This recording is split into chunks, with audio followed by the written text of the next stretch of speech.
Who has seen the wind? Christina Rossetti. Bonjour à tous, et nous voilà de nouveau sur le pont de Tadon.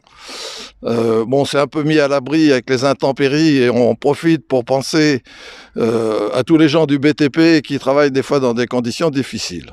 Alors aujourd'hui, pourquoi on est là? On voudrait refaire une petite chronique de ce qu'on peut appeler un petit journal, le journal du pont de Tadon.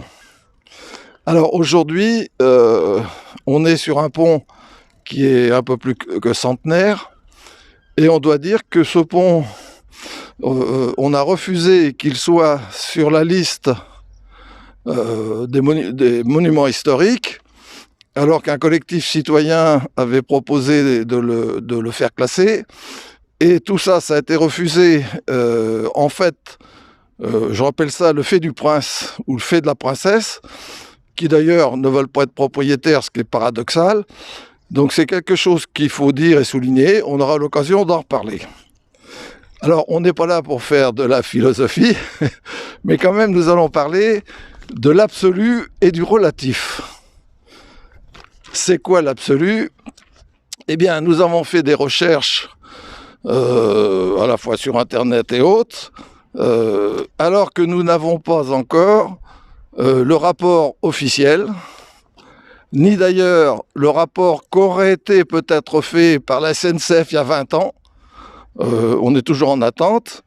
Et donc, les recherches nous donnent la chose suivante. Ce pont serait classé aujourd'hui ce qu'on appelle 3U, qui est une nomenclature officielle.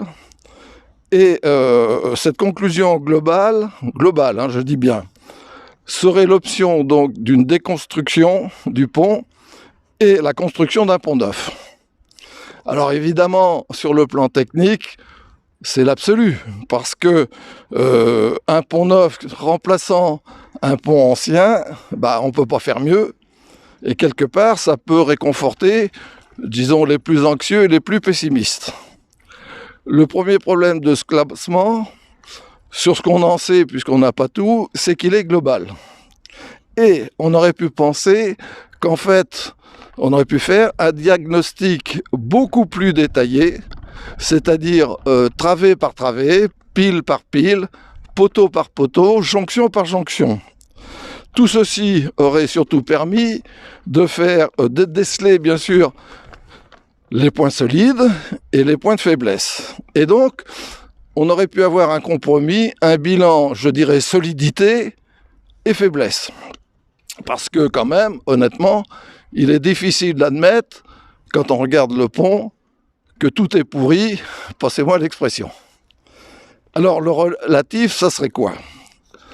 En responsabilité citoyenne et politique, le dossier doit être étudié, en fait, en comparatif avec d'autres éléments du dossier.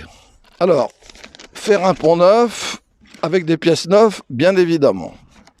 Mais réparer le pont avec certaines pièces neuves, ça permet de faire des économies de matière et d'argent. Si on parle du dossier peinture, c'est-à-dire que si on fait un ouvrage neuf, par rapport à l'ouvrage ancien, à quelque chose près, le dossier peinture, c'est le même. Parce qu'il va falloir sabler, traiter et peindre.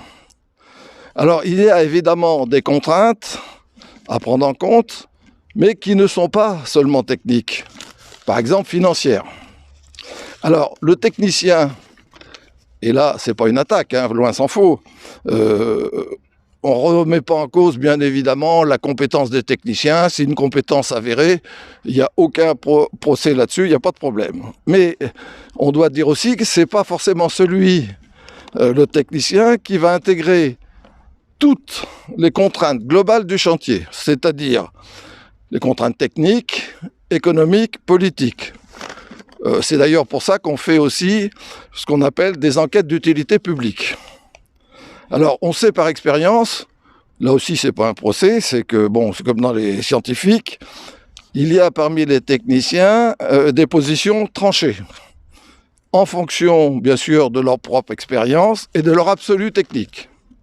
Bon, c'est pas une critique, Et en plus, c'est quand même nécessaire quand on veut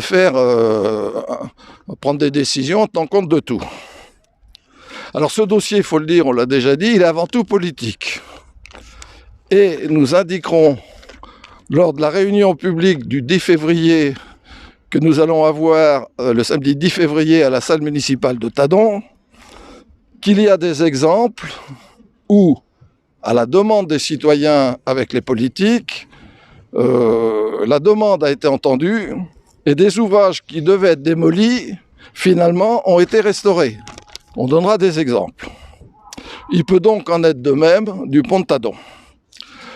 Alors nous profitons pour lancer un peu un appel à l'exigence des citoyens sur ce dossier, en fait, tout simplement, afin de ne pas se laisser imposer des choix sans que soit discutée la pertinence de ces choix.